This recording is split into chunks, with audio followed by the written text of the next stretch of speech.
UKLO 1 year masters. No IELTS required up to 5 years visa. High visa success rate. కల్పించుకునే విధంగా మనం పెరగాలి. ఈ బండ్ల గణేష్ ఉంటేనే ఈ ప్రాజెక్టు న్యాయం చేస్తాడ్రా అన్న స్థాయిలో మనం ఉండాలి. ఈ పని చేయాలంటే బండ్ల గణేష్ ఉంటేనే బాగుంటుందిరా అనే ఆలోచన అలా కలిగే విధంగా మనం పెరిగితేనే మన సక్సెస్. కానీ సార్ మీరు ఇంత పొడుగు సార్, మీరు నడిస్తే అద్భుతం సార్ అంటే చాలామంది ఉన్నారు. చాలామంది హీరోల దగ్గర చిన్న చిన్న వేషాలు వేసి పొగిడేవాళ్ళు చాలామంది ఉన్నారు.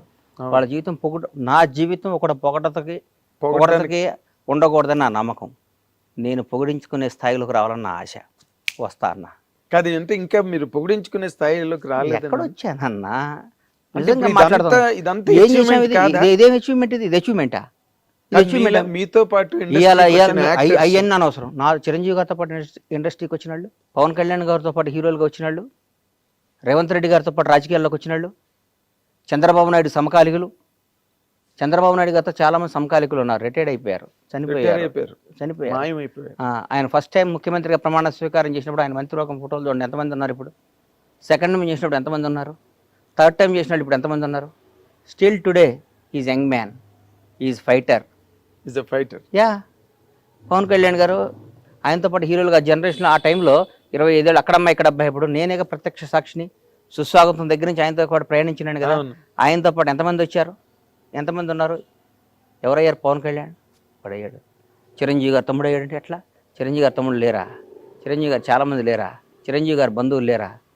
ఎందుకు పవన్ కళ్యాణ్ చిరంజీవి గారిని కూడా తలదన్నే స్థాయికి వెళ్ళాడు. నిజంగా మాట్లాడుకోవాలి అంటే నేను మనస్పాటి నాకు పవన్ అని కాదు. ఆ స్టేజెస్ లో కూడా చిరంజీవి గారు కూడా ఆశ్చర్యపోయిన సందర్భాలు ఉన్నాయిగా. పవర్ స్టార్ అని అరుస్తుంటే చిరంజీవి గారు గ్యాప్ ఇచ్చి మాట్లాడకుండా నేను కూడా అంటే పవన్ కళ్యాణ్ గారి మీద కూడా నేను నా జీవితంలో ఒక ఈడు అద్భుతం ఆహాహా అని పొగడకూడదు అనే డెసిషన్ తీసుకున్నాను నేను. ఎందుకు పొగడాలన్న మనం పొగిడించుకునే స్థాయికి రావడానికి ప్రయత్నం చేయాలి. అంటే మీరు ఒకరిని ఆ విధంగా చాలా అలంకారప్రాయంగా మీరు పొగిడిన సందర్భం ఒక్కసారి నేను చూశాను. అది పవన్ కళ్యాణ్ గారిని పొగడపోతే నాది బతుకు కదన్న. పొగడపోవటం అంటే ఆయన మీద నా కృతజ్ఞతని ఎల్లబొట్టకపోతే నేను బండ్లా నాగేశ్వరరావు బండ్లా సీతకు పుట్టానన్న జీవిత సత్యం ఎంత నిజమో, మా తల్లిదండ్రుల పేరు ఎంత నిజమో, పవన్ కళ్యాణ్ అనేవాడు కృతజ్ఞతగా ఉండటం అంత నిజం. అది జనం అనుకోవచ్చు, పవన్ కళ్యాణ్ పొగుడుతున్నాడు రా, అది నేను అవసరం లేదు. నా జీవితం నువ్వు ఎప్పుడైనా చెక్ చేసుకో అన్నా.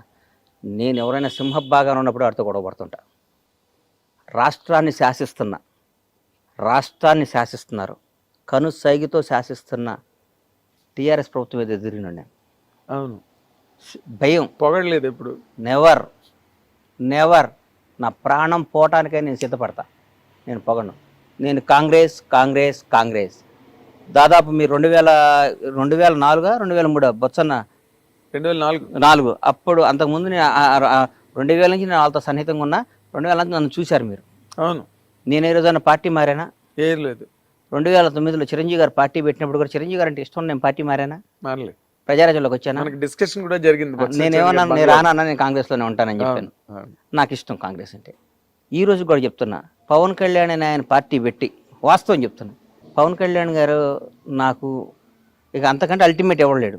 ఆయన జనసేన పార్టీ పెట్టినప్పుడు నాకేమాత్రం మనస్సాక్షికి నేను క్వశ్చన్ చేసుకుంటే నేను ఎవరి దగ్గర పనిచేయాలన్నా, ఎవరితో తిరగాలి? నిజం చెప్పు. పవన్ కళ్యాణ్ గారితో కదా, అన్డౌటెడ్ కదా, దాంట్లో డౌట్ ఇంకేమైనా ఉందా? డౌట్ తేడా ఉందా? ఏం లేదు. నేను ఎందుకు వెళ్ళలేదంటే నా మనస్సాక్షిని, నా ఇష్టాన్ని, నా ప్రేమని, కాంగ్రెస్ పార్టీ మీద నా అభిమానం డామినేట్ చేసి ఆయన బాగుండాలి, ఆయన అక్కడ కింగ్ అవ్వాలి, కానీ నేను కాంగ్రెస్ పార్టీలో ఉండాలి. దానికి తెలుసు. దానివల్ల నేను అక్కడ పోతే నన్ను అందల మీద పెట్టేవాడు ఆయన. 100% అందలం మీద పెట్టేవాడు,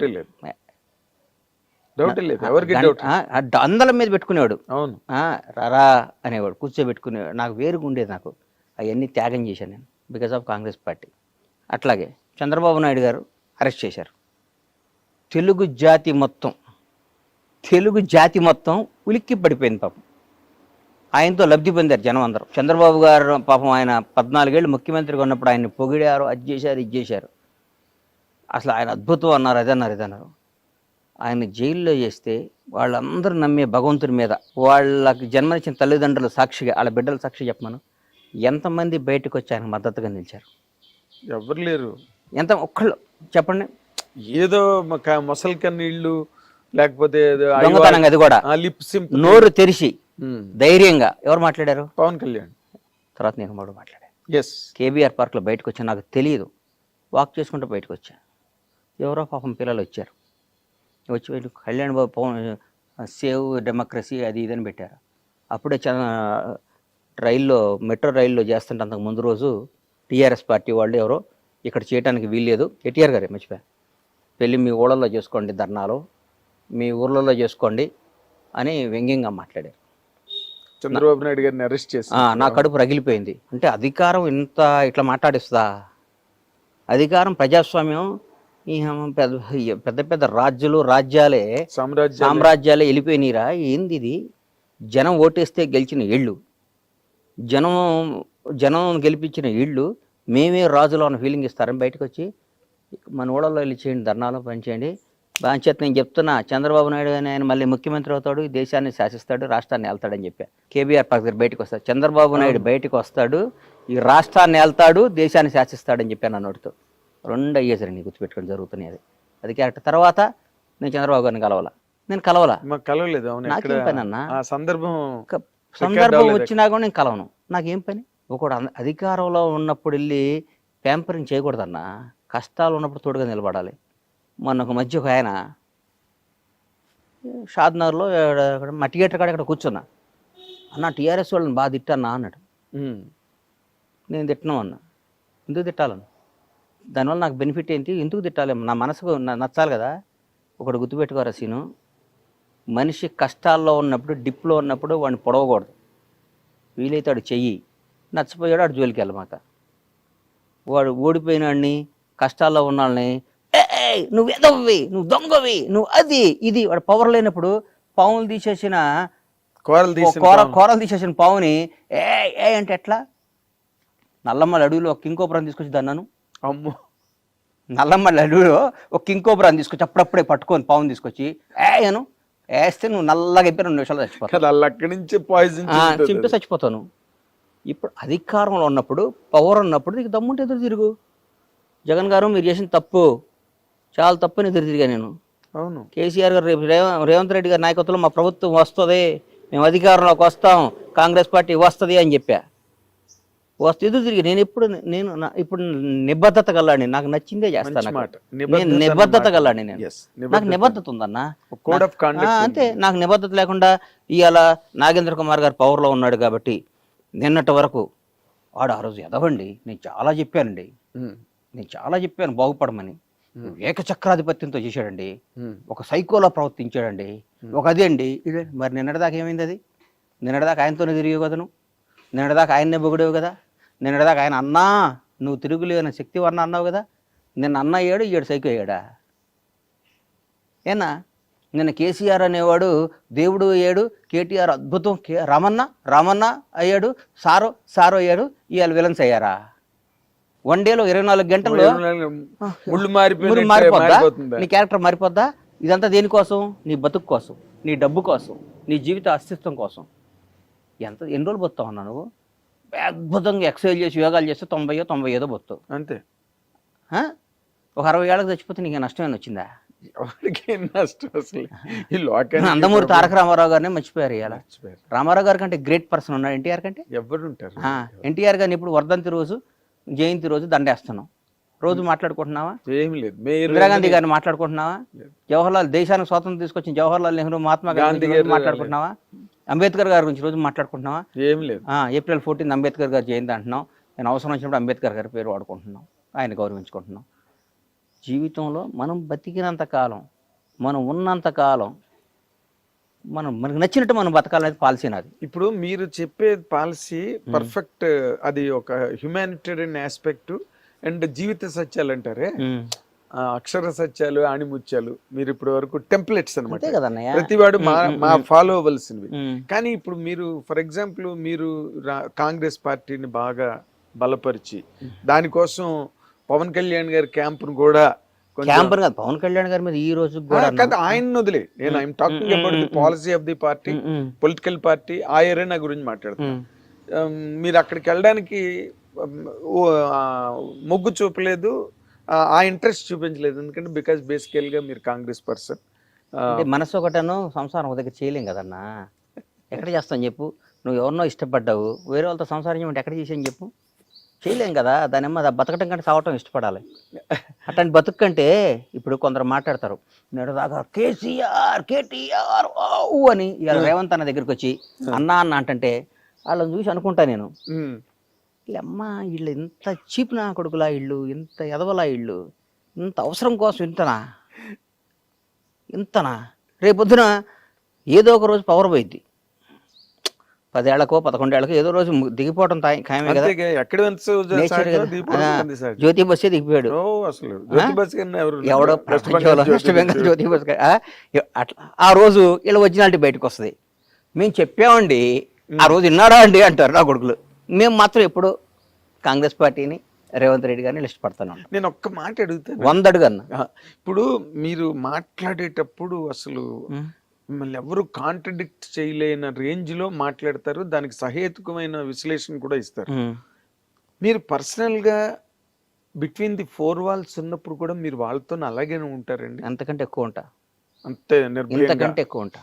బై గాడ్. అవునా? నేను ఈ మధ్య బాగోదు, నాకు ఇష్టమైన ఒక మంత్రి దగ్గర కూర్చొని అంటే, మీరు ఇట్లా చేస్తే మళ్ళీ ఇంకోసారి మనం అధికారంలోకి రామన్నా, మనం అధికారంలోకి రాం, మీరు అట్లా చేయమాకండి.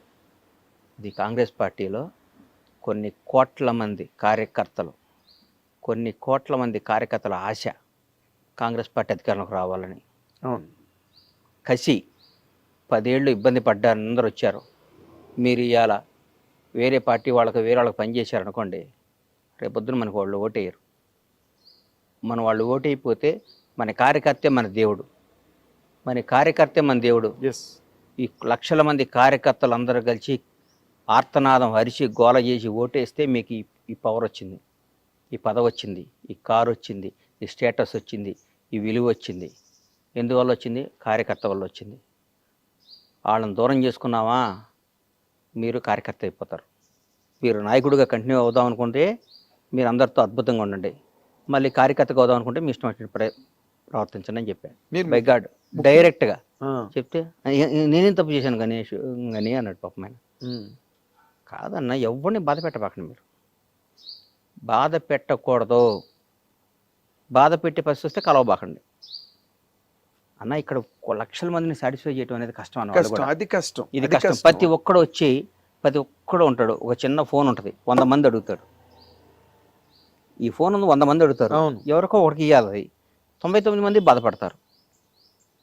99 మంది ఈ 100 వాడికి ఎందుకు ఇస్తున్నామని చెప్పి ఇవ్వాలి మనం. ఈ ఫోన్ను ఈయన బాగా వాడతాడు, ఈ ఫోన్ కోసం ఈయన 10 ఏళ్ళు ఇంత చేశాడు, ఆమె ఏం చేయలేదంటారు.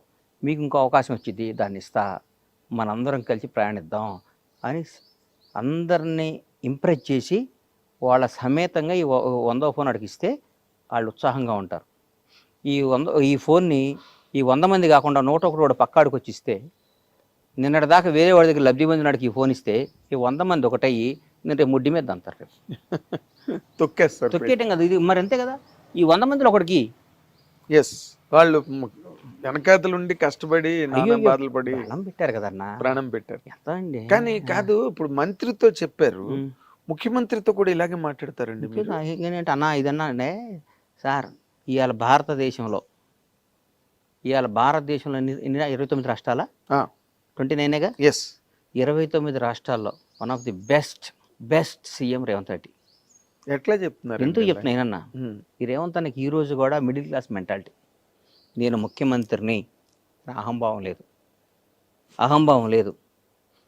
ఆయన నిజం చెప్పండి అన్న, గత ముఖ్యమంత్రిని కలవాలంటే ఎన్ని రోజులు పట్టేదన్న ఎవరన్నా? అసలు 10 ఏళ్ళు ఎవరు మంత్రులే కలవలేదు కదా అని కథలుగా చెప్పేవారు. రేవంత్ అన్న కేక్ వాకి ఇవ్వాలి కూడా, ఎవరినైనా పేరు పెట్టి పలకరిస్తాడు. రేవంత్ రెడ్డి గారికి ఉన్న బ్యూటీ ఏంటంటే వాళ్ళ ఫ్యామిలీ మిస్సెస్ కానీ వాళ్ళ బ్రదర్స్ బయట అనుకుంటారు దోచుకు తింటున్నారు ఊరికే. ఇప్పుడు అందరిని ద్రాక్ష పండు పొలనా కదన్నా, న్యాయం చరిత్రే చెప్పారు కదన్నా, చరిత్రలోనే ఉంది కదా, అందరిని ద్రాక్ష పండు పొలనా, ఆడు మంచివాడు కాదు. నువ్వు మంచిగా చెడు నీకు ఎట్లా తెలుసా? నువ్వు చెప్పు, న్యాయం చెప్పు, నువ్వు న్యాయం చెప్పు. ఏ బేస్ మీద ఏ బేస్ మీద చెప్పగలుగుతారు? నువ్వు చెప్తావు? ఎట్లా చెప్తావు? నువ్వు నా ఫోటో చూసి చెప్తావా? బండ్లా గణేష్ అన్నోడు నీకు పరిచయం లేదు, బండ్లా గణేష్ అన్నోడు నీకు తెలియదు, బండ్లా గణేష్ అన్నోడు ఎవడో గురించో ఎక్కడో విన్నావు. నాకు బండ్లా గణేష్ మీద మంచి అభిప్రాయం లేదండి.